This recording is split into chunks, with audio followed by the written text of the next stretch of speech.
Muy buenas tardes, estimados radioescuchas. Un gusto estar con ustedes una vez más aquí en su programa Futuro en Acción. Hoy tenemos el gusto de tener con nosotros a Joselo Andrade. Él dirige el Instituto Ecuatoriano de Economía Política, una institución que hace muchísimos años trabaja en la defensa de la libertad, en la defensa de la libertad económica, política, de los derechos civiles, y han hecho un trabajo encomiable durante muchos años. Inclusive fueron también parte con una de sus fundadoras, Dora Dampuero, para la lucha que se hizo junto con mi madre para establecer la dolarización en el Ecuador. Joselo, ustedes como personas de un puro pensamiento liberal, y cuando hablo de liberal, a veces en el mundo del norte se considera una cosa, en el mundo del sur otra cosa, pero... Esos son socialdemócratas. Exacto, pero hablemos claro que es básicamente la defensa de la libertad. Exacto. Y esa libertad casi siempre es contraria al socialismo, ¿no? Porque el socialismo es un Estado que quiere controlar todo, que quiere decidir por ti, que quiere decidir hasta qué ropa usas, qué corte de pelo vas a tener y que te va a clavar impuestos por todo, y ustedes son contrarios a eso. Totalmente. Entonces, en esa visión o esos antecedentes, ¿cómo tú ves el modelo del Ecuador? Y no hablemos específicamente del actual presidente, porque él tuvo un corto tiempo con esta porquería llamada muerte cruzada y ahora tiene poco tiempo en su mandato completo. Hablemos de los últimos 20 años del Ecuador. ¿El Ecuador qué modelo quiere perseguir? Bueno, yo te diría que tenemos un antes y un después a partir de la llegada del socialismo del siglo XXI, porque en efecto, aunque la gente no lo recuerde, incluso durante el gobierno del presidente Lucio Gutiérrez, amén de simpatías o no, la gestión económica era relativamente buena, teníamos un ministro de Economía y Finanzas que hacía las cosas bien, hubieron tasas de crecimiento elevadas, como lo dice Lucio, ¿ya? Pero bueno, fuera de eso y los desencuentros de Lucio con la política ecuatoriana y finalmente en cómo derivó todo eso en la llegada posterior, saltando el gobierno del presidente Palacios, de Rafael Correa al poder, pues nosotros sí tenemos un instante en que empezamos a beneficiarnos de la estabilidad traída por la dolarización a partir del año 2000, empezamos en cierto modo, a dar pasos tibios en la dirección adecuada y de repente nos trepamos en un cohete supersónico, en un viaje hacia el pasado, hacia el retroceso, hacia una visión ideológica que hasta el día de hoy le pasa factura al Ecuador. Ahora, casi todos los problemas que se han agravado durante los últimos años se deben a ese momento. Vamos por partes. Constitución de Montecristi, una porquería que ha consagrado como derechos cosas que no son derechos, sino una suerte de intenciones que le pasan factura a la economía del país y a la realidad del Ecuador. Eliminar la base de Manta y creer que las personas que trabajaban para las FARC o estos terroristas eran personas que, pobrecitos, tenían unas luchas justas. Bueno, pues ahí tenemos el tema de los carteles, ahí tenemos el tema de la droga en el Ecuador. El déficit público que aumenta a partir de que este ingreso temporal y extraordinario, que fue el del precio del barril de petróleo, empieza a financiar las finanzas públicas. Una vez que este desaparece, el gasto permanente queda descubierto y a partir de ahí el endeudamiento. Entonces, no podemos tener un cierre de esa brecha de déficit precisamente porque ellos generaron las condiciones para tener un gasto permanente que hasta el día de hoy no puede ser reducido. ¿Y por qué no puede ser reducido, entre otras cosas? Porque también modificaron el Código Laboral para entorpecerlo muchísimo más. Luego, en materia del sistema de pensiones, ellos incorporaron al resto de la familia como para que sean beneficiarios de una supuesta cobertura. El resultado es mayor presión sobre un sistema que de por sí iba a explotar y que está a punto de explotar. Ellos quisieron minar la dolarización, lo intentaron de muchas maneras, incluso con el precio del barril de petróleo, este señor, por no decir lo que deseo decir, este animal, cogió y dijo, si yo tuviese política monetaria, pues estuviera imprimiendo en este momento para tratar de resolver la crisis. Claro, porque economista es malo, bueno, de hecho es una bestia, que me disculpen las personas que nos están escuchando, pero la mayoría de los problemas que estamos cosechando en este momento se lo debemos a la Revolución Ciudadana. Ellos están en todos los chats de todo lo que es puerco en este país. Así de sencillo. Y no me digan que estoy haciendo política, es la descripción de la realidad. Y esa cosa No solamente se ocupó de destruir nuestra economía, generar las condiciones para que el país no salga adelante, evitar la inversión en donde tiene que haber inversión, alejar las inversiones para el país. Ellos se encargaron de eliminar los temas de arbitraje, ellos se encargaron de hacer que los contratos laborales sean eternos, de tal manera que no hay posibilidad de maniobra para una conversación decente que se adapte a la realidad cambiante del mundo empresarial, que es muy competitivo. Y por último, sus ideas.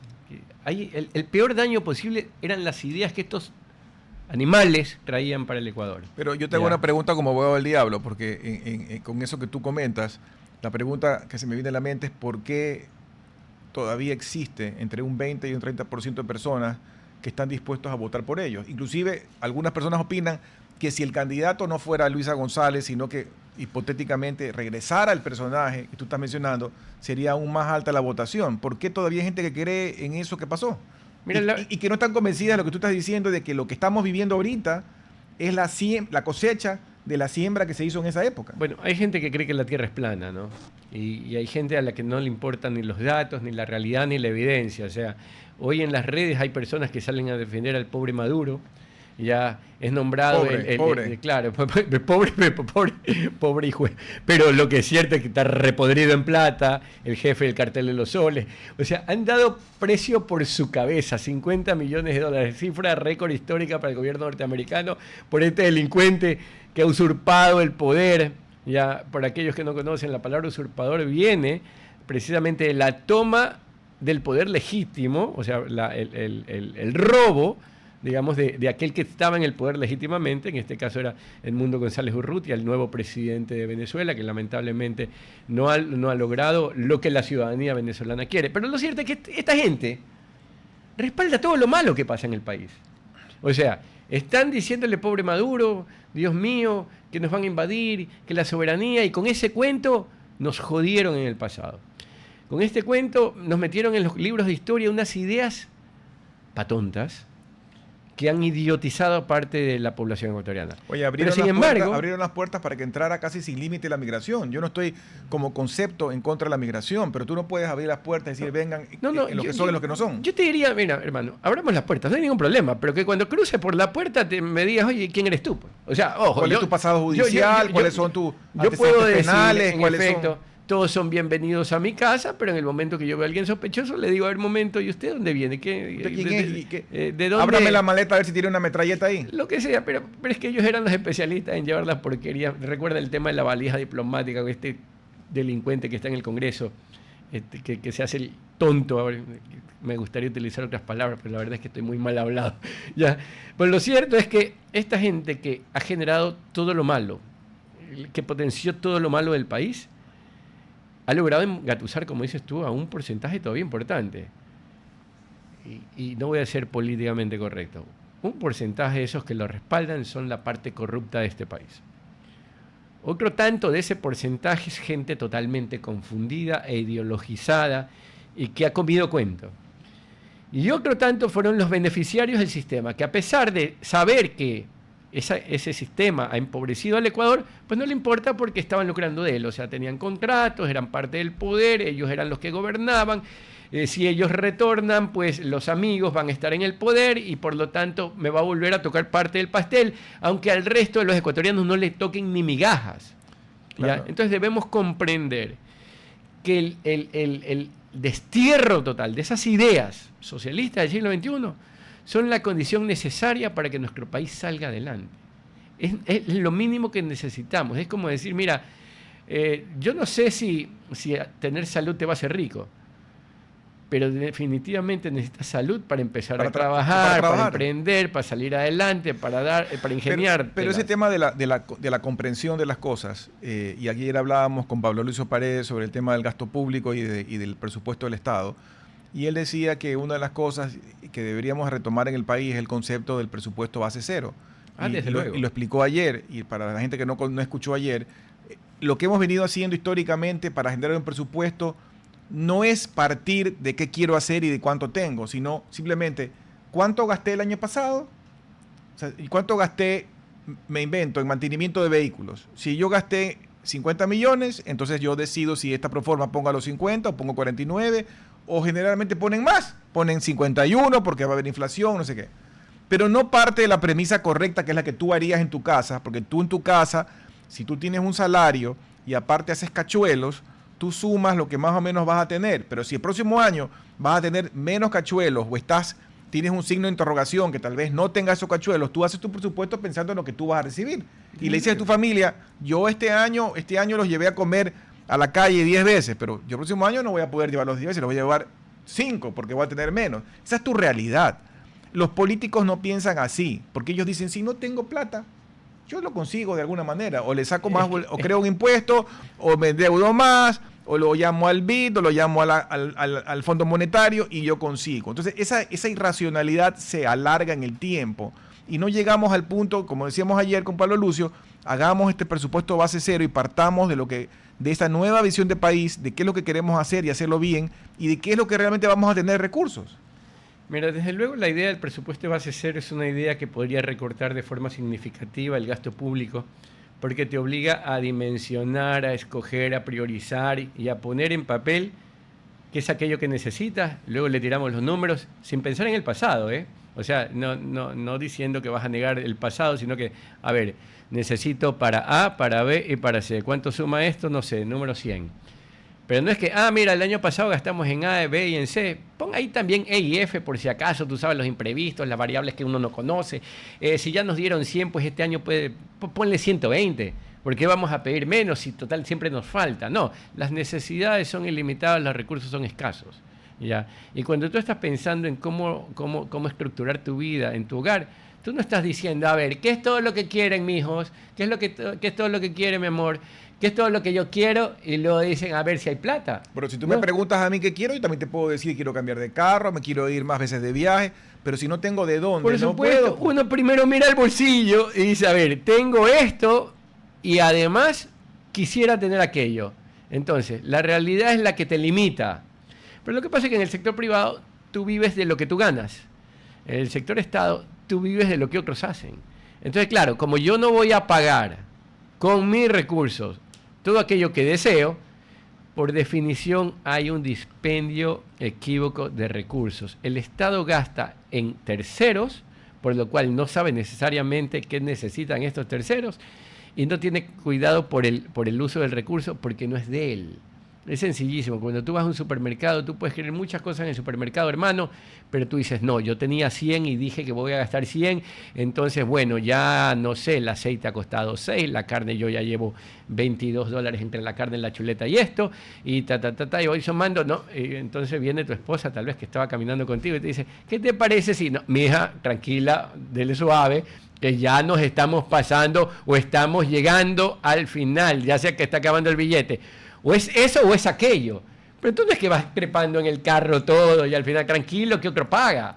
O sea, porque claro, si otro paga, yo llevo 4 carritos, pues, claro. No uno, yo llevo 4 carritos. Y ese es el problema del sector público. Al final, esa factura la pagamos nosotros. Cuando uno escucha el Estado ecuatoriano se ha endeudado, lo que está diciendo es el Estado ecuatoriano ha comprometido a tus hijos a pagar mayores impuestos en el futuro. Además recuerda, José, lo que se pusieron en su momento reformas en la ley que absurdas, no por la orientación, sino por la irresponsabilidad de no prever de dónde salía el dinero, de que tú tienes que seguir subiendo todos los años el presupuesto de educación y el presupuesto de salud. Las personas que nos escuchan, como lo decía ayer, me van a decir, bueno, pero este señor que está loco, que no se da cuenta que no tenemos inyecciones, que no tenemos jeringuillas, que no tenemos sueros, que no hay... Yo no estoy diciendo eso. Estoy diciendo que ni siquiera se han preocupado de ver por qué no hay lo que no hay. Y no es porque no se gaste más, es porque siguen manejando, se siguen robando las cosas, sigue habiendo una corrupción galopante y porque en general no hay una buena gestión. De la solución no es decirle, tú eres irresponsable, no sabes manejar las cosas. ¿Acaso que la solución es que yo te dé más plata? Primero tengo que ver que tú corrijas las cosas, seas responsable, seas organizado, seas eficiente y luego te puedo dar recursos. Pero no te puedo dar recursos si tú sigues siendo irresponsable. Desde luego, lo que pasa es que por definición el gato no ladra. Sí, lo dije bien. Por definición el gato no ladra. Y nosotros estamos esperando que el Estado ecuatoriano haga las cosas bien y por definición no puede hacerlas porque está manejando recursos de otro. En ese sentido no los va a cuidar con el cuidado que tiene el padre de familia que dice, mira, esto me costó muchísimo tiempo hacerlo y por lo tanto voy a tener mucho cuidado en gastarlo. Como es dinero de otros, yo no tengo mayor cuidado al gastarlo. Pero por otro lado están los procesos de contratación pública. Dios mío, Alibaba y los 40 ladrones están en eso. Si el otro día nos dio una clase de contratación pública Daniel Salcedo. Si yo fuese profesor, ojalá en algún momento me inviten a la universidad de nuevo, si yo fuese profesor y me tocara hablar de compras públicas, yo cojo el video en que Daniel Salcedo... Búsquelo de asesor a Daniel Salcedo. Está hablando sobre cómo se da el proceso de contratación y cojo ese pedacito así, lo corto de cómo manipularlo, ¿no? No, lo corto y digo, bueno, señores, hablemos de contratación pública. Aquí está el que sabe. Y dejo que le explique la clase. Porque sabe cómo se roba. Y ojo, no para que mis alumnos aprendan a robar, sino para que entiendan que ese sistema es complejísimo y da lugar a que siempre haya robo. Pero mira cómo sistemáticamente nos engañan, ¿no? Porque crearon el CERCOP, un sistema súper complejo, supuestamente a prueba de balas para que no haya dolo en las compras públicas y que todo sea transparente y tal. ¿Y qué pasó? Ha sido lo peor de lo peor de lo peor. No porque el sistema sea malo, es porque el sistema no está estructurado para realmente, más bien los que sabían manejar el sistema, como el señor Salcedo, y sabían mover todos los hilitos del sistema, se volvieron casi monopolio.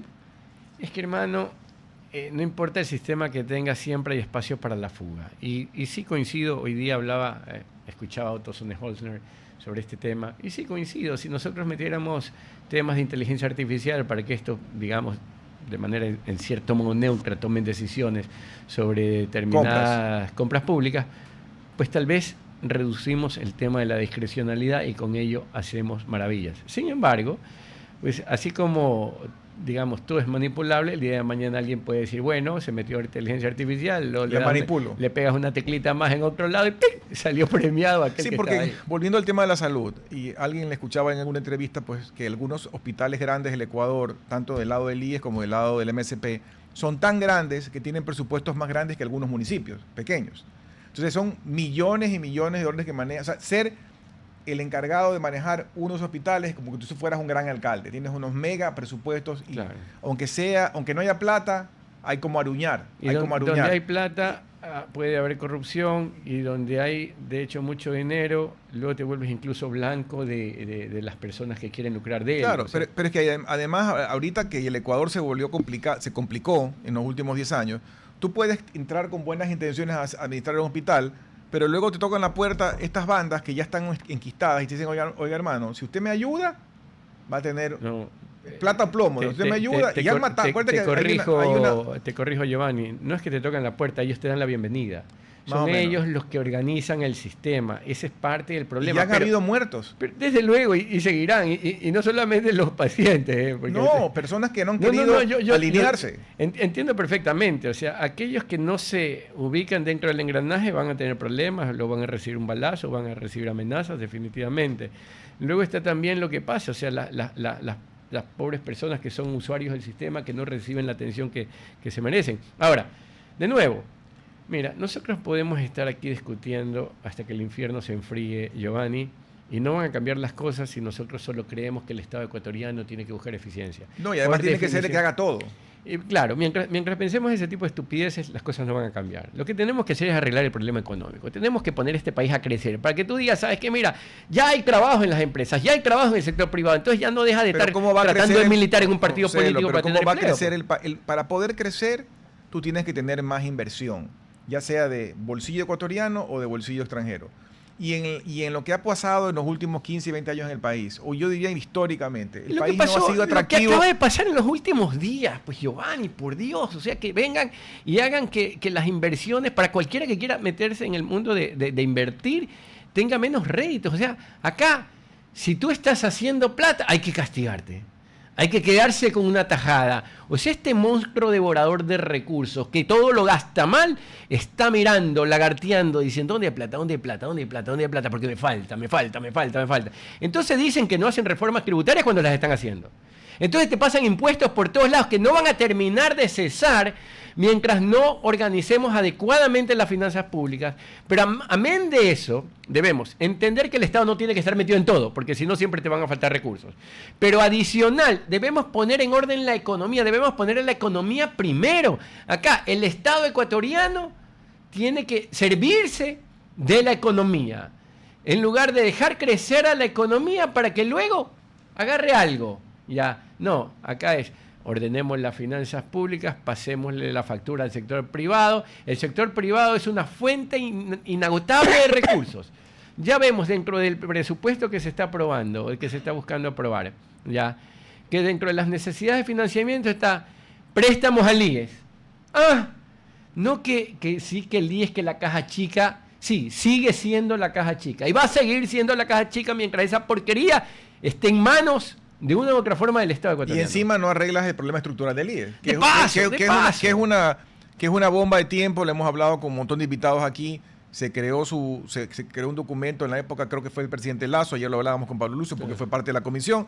Hay unas recomendaciones escritas allí solo para el tema de pensiones, no hay ningún documento de recomendaciones claro sobre el área de salud, y ahí sigue este paquidermo avanzando despacito, y como dijo ayer Pablo Lucio, yo concuerdo con él, como somos los ecuatorianos y como es nuestra cultura, lo que va a pasar, y lo predice él, lo predigo yo, es que nadie va a hacer nada, hasta que realmente el elefante ya se caiga, digamos, desmayado. Claro. Ahí recién que ya se caiga desmayado, ahí sí vamos a actuar. Habrá algún otro castigo para los giles, porque habrá algún otro impuesto para resucitar el paquidermo, habrá alguna cosa, pero yo creo que ya nadie va a hacer nada, y simplemente es cuestión de esperar con un cronómetro a ver cuánto tiempo va a pasar hasta que el elefante caiga, y ahí recién actuaremos. Yo ya lo he contado en otras ocasiones, pero quiero que quede esto muy claro. Cuando los sistemas de pensiones, los sistemas de reparto como el que tenemos en el Ecuador, el Instituto Ecuatoriano de Seguridad Social o de Inseguridad Social fue creado, la expectativa de vida era de 65 años. ¿Y ahora? Entonces, en promedio se esperaba que una persona viviera 65 años, por lo tanto el sistema estaba creado para darte durante unos pocos años dinero. Hoy la expectativa anda por el orden de los 80 u 85 años en promedio. Correcto. ¿Ya? Entonces, claro, hoy la gente vive mucho más, y por lo tanto necesitamos recursos para mantener a esa gente. Claro, por eso se habla de alargar el periodo para jubilar. Pero nada va a servir, porque mira, lo que sucede es lo siguiente, y te pregunto, ya lo he preguntado varias veces. ¿Cuántos hermanos eran ustedes? 3. Bueno, ya, digamos que hasta familia pequeña, usted es de lo que se ha vuelto a tener bastantes hijos. Yo 5. Ya, 5, bueno, va. Pero ¿cuántos hijos tuvo tu abuelo? Eran 5. A 5, bueno, tú eres el que está, digamos... Poniendo mal ejemplo. Tal vez. No, de hecho, es el buen ejemplo. Hoy es el buen ejemplo. En el pasado, yo le contaba la historia. Mira, mi papá me dijo, éramos 11. O sea que mi abuelo tuvo 11 hijos. 11, por Dios, qué bestia. Yo no sé, no entiendo qué chequera aguanta eso. Luego vino mi papá con mi mamá. ¿Cuántos se engendraron? Éramos 4. 4. Listo. Ahora me tocó a mí. Pues yo tengo 2, Gabriel y José Andrés. ¿Y qué están pensando los chicos? En tener gatos, hermano.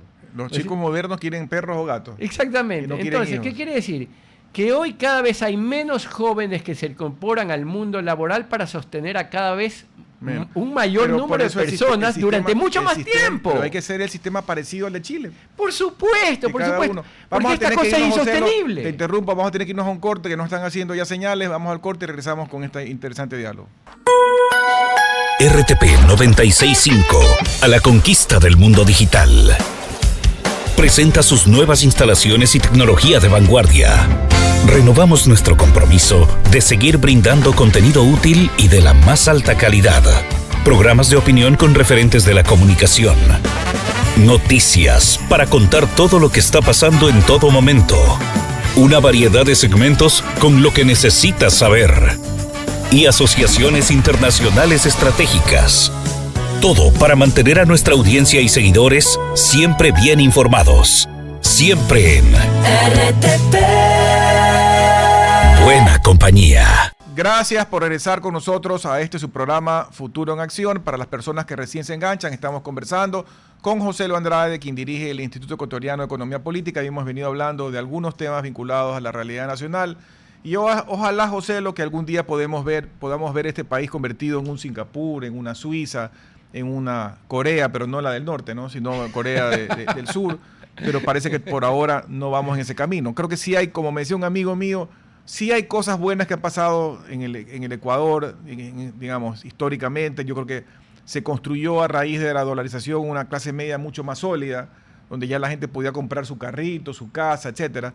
Pero lamentablemente ahora este monstruo de la inseguridad nos está destruyendo no solo la vida humana, sino también los aspectos económicos. Y sobre eso te quería preguntar tu visión, porque yo no sé, el otro día hacía una lluvia de ideas con alguien y llegamos a la conclusión de que no sabemos qué hacer, porque es tan grande el problema, tanto se dejó penetrar los tentáculos del narcotráfico, de las bandas, de los extorsionadores, los secuestradores, que yo no sé por qué lado puede haber una solución, sobre todo pensando que ojalá podamos disfrutar de esa solución en el mediano plazo. Y todo el mundo me dice, no, esto va a tomar muchísimos años y que nunca va a llegar a ser lo que era antes. Empecemos por hablar de lo positivo. La expectativa de vida global está aumentando y eso no es ajeno al Ecuador.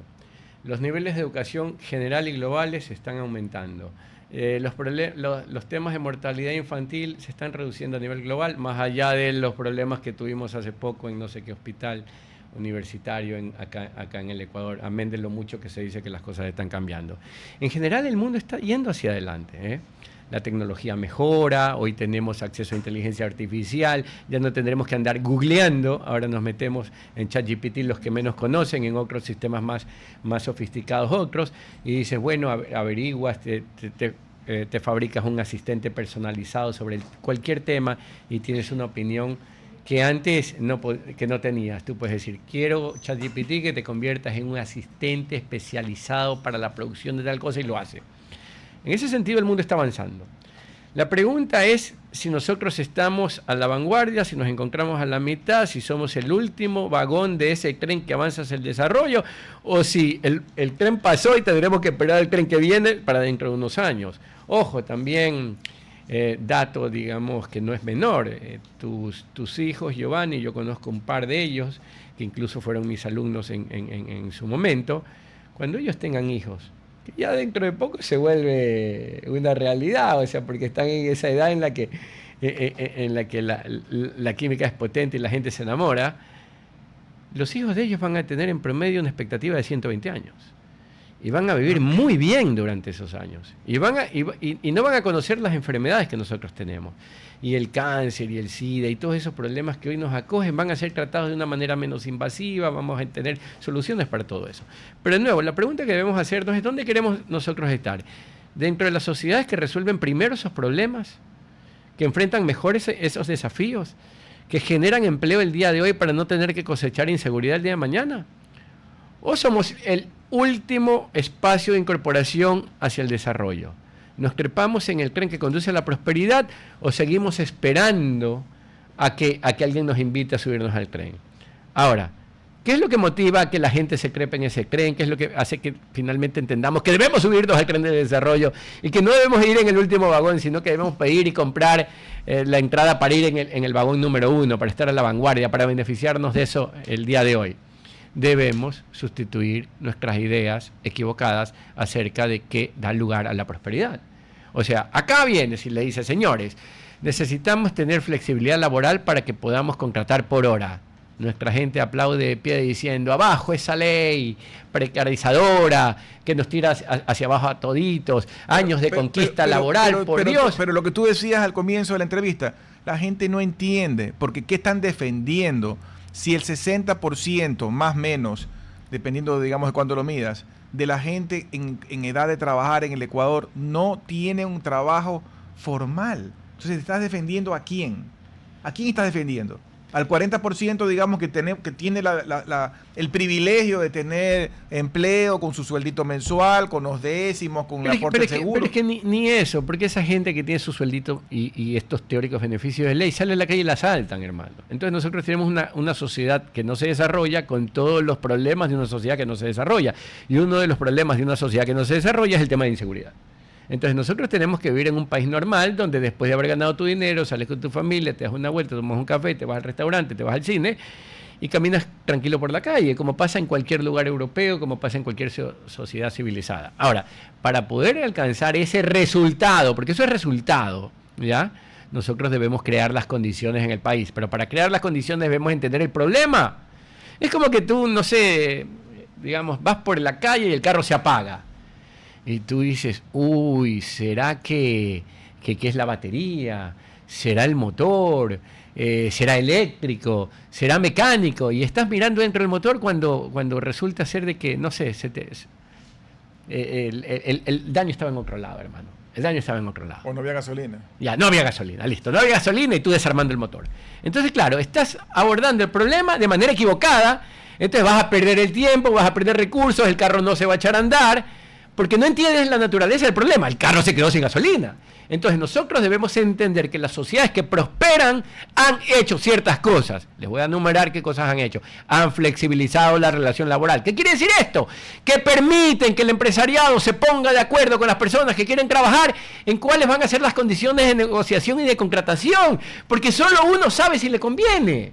¿Ya? O sea, mira, a mí me gustaría, por decirlo así, que ir a una empresa y que me diga, mira, José, lo vas a ganar $30,000 mensuales. ¡Ah, qué lindo, por favor! Oye, a mí me ha pasado... Pero la vida pasa por otro lado. A lo largo de la vida, a mí me ha pasado que en determinado momento he buscado gente y me ha dicho, ok, acepto, pero ¿sabe qué? Yo no quiero que me afilie. Entonces yo le tengo que contestar, a ver. De acuerdo a la norma legal, yo no puedo hacer, aunque usted quiera eso, yo no puedo aceptar eso, claro, porque a mí la ley me dice que mañana me puede caer un inspector, todo. Claro. Entonces no hay una posibilidad, o sea, yo entiendo... Dios te libre, te ampare y te favorezca de mantenerte lejos del IES. Porque tener problemas con el IES es una cosa que no se... Tú puedes tener problemas con... Solo se la puedo desear a Rafael Correa. Papa y no con el IES, no, es lo peor. A Rafael Correa sí enviémosle al IES y al SRI. Y va a ver el infierno en que nos ha metido. Pero el tema es, debemos hacer lo que se necesita para convertirnos en un país normal. Necesitamos una reforma laboral, permitir que la gente se pueda poner de acuerdo. Y no que el Estado quiera meterse dentro de cada acuerdo, desconociendo lo que cualquier empresario sabe, que está pasando por un buen momento, por un mal momento, que bueno, que espera que las cosas se pongan bien más adelante, que está haciendo apuestas, que el trabajador dice, mire, ahorita no estoy vendiendo, pero si vendemos más, de repente yo le pago un poquito más, chéverísimo. Cada uno que acuerde lo que pueda. Y no partamos el supuesto de que el trabajador es la parte vulnerable. Porque claro, con ese supuesto, el culpable siempre es quien emplea. Siempre, por definición. Así como, bueno, Dios no quiera, el día de mañana tienes un problema con tu mujer y ya no quieren estar juntos, por definición el culpable es Giovanni. ¿Por qué? Porque la mujer es la parte vulnerable de la relación y no importa si ella te hace la vida imposible, no importa si le prende fuego a tu cama por las mañanas, no importa si, no sé, no importa si te ha destrozado la vida el hecho de cuadritos, no importa si te manda a golpear o a secuestrar o a torturar, ella es la inocente.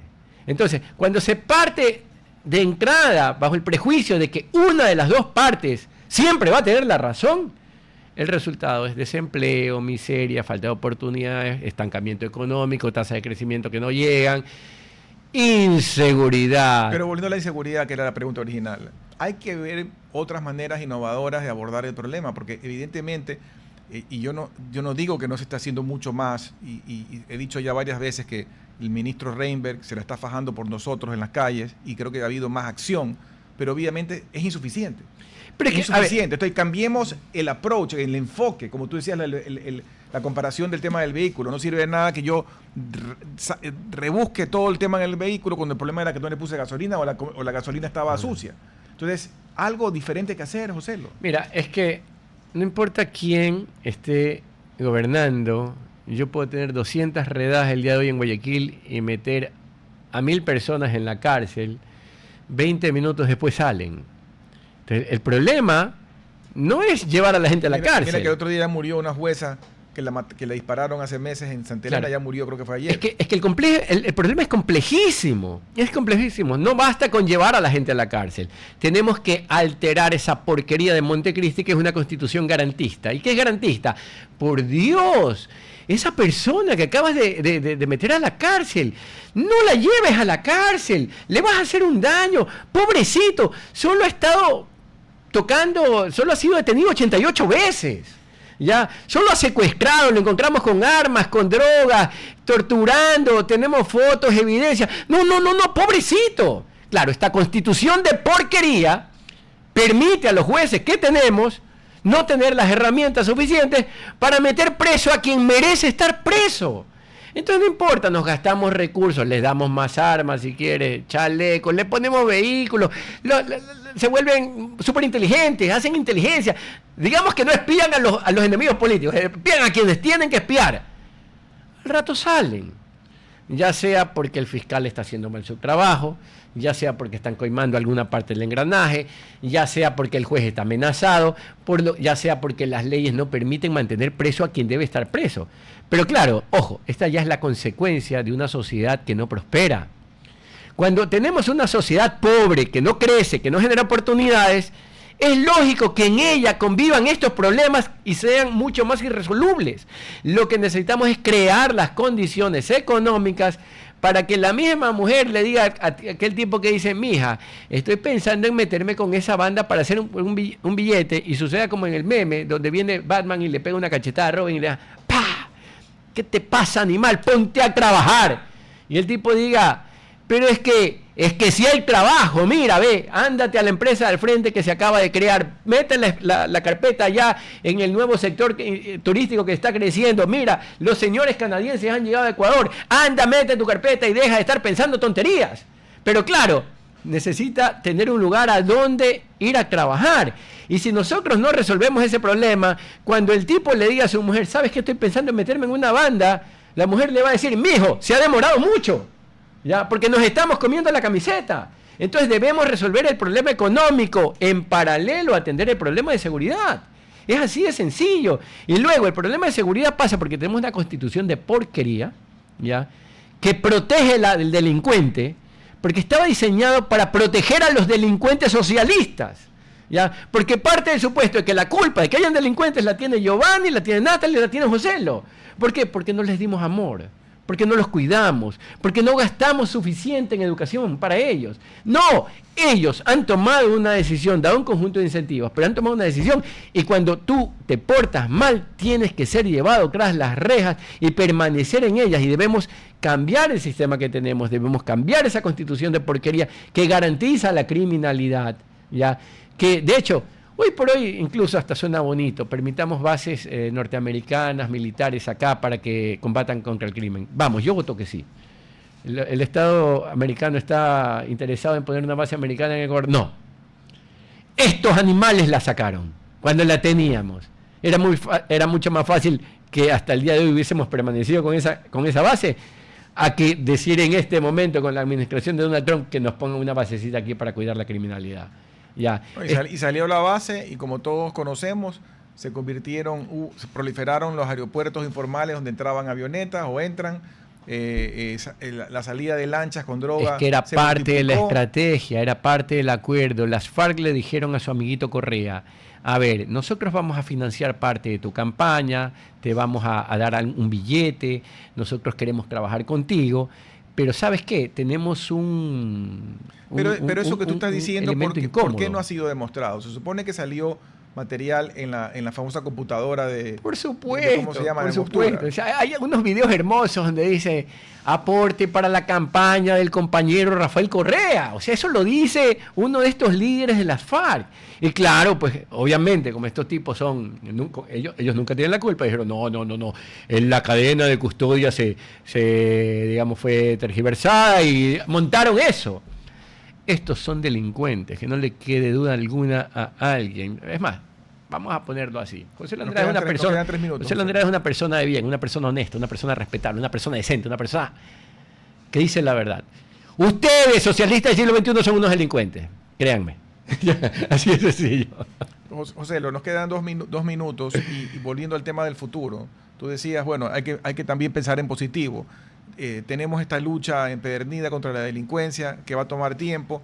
Tú dices, hay que comenzar por el lado económico, pero también hay que, a nivel de la sociedad civil, hay que buscar la forma también de reaccionar. Yo no digo que tomes por las manos la justicia, ni mucho menos como funciona este esquema también anormal creado en Montecristi y la justicia indígena, porque en la justicia indígena se puede dar el lujo de tener unos policías, como tú viste el otro día, claro, en la zona donde es oriundo el señor Isa, pero tú y yo no podemos hacer eso. O sea, aquí hay ellos tienen esa facultad en teoría legal hasta de tener policías, y nosotros no podemos hacer nada. Pero yo no hablo de ese tipo de cosas. La sociedad civil, y tú formas una institución de la sociedad civil importante, tiene que buscar una manera de organizarse de otra manera y de presionar para que las cosas cambien. Claro, de nuevo aquí yo creo que lo importante es tener un diagnóstico adecuado. Ya, de nuevo con el ejemplo del carro. Si estamos buscando en el motor un problema que se resuelve con poner gasolina, no vamos a poner a echar a funcionar el vehículo. Entonces debemos entender qué es lo que tienen en común los países prósperos, cómo abandonaron la pobreza, qué hicieron para dejar la mediocridad, el atraso y el estancamiento, ya, y seguir esos patrones. Lamentablemente, nuestros socialistas quieren vivir como suizos, sin hacer lo que los suizos hicieron para convertirse en un país desarrollado. Quieren gozar de los beneficios de la prosperidad que existe en Noruega sin haber, digamos, cambiado la forma de producir las cosas en nuestra sociedad. Entonces, ellos quieren hacer lo imposible, que utilizando los mismos mecanismos de siempre tengamos resultados distintos, y eso es imposible. Si dejamos de hacer lo que estamos haciendo y alteramos ese proceso, tendremos resultados diferentes. Y la ruta por la cual debemos transitar, si queremos un país próspero, es el de la libertad. Apostar por la libertad. Las sociedades que tienen mayor libertad económica son aquellas que más prosperan, Giovanni. Así que ahí debemos encontrar continuamente la respuesta a nuestros problemas crónicos. Muchas gracias, José, se nos acabó el tiempo. Gracias también a ustedes por atendernos, que tengan una buena tarde y con todos ustedes hasta el día lunes. Hasta aquí, Futuro en Acción. Control Master Marisela Basantes. Transmisión digital Gerardo Díaz. Redes sociales Erika Eras. Edición Oscar Saavedra. Dirección Javier Gamboa. Todos los derechos reservados. RTP 2025.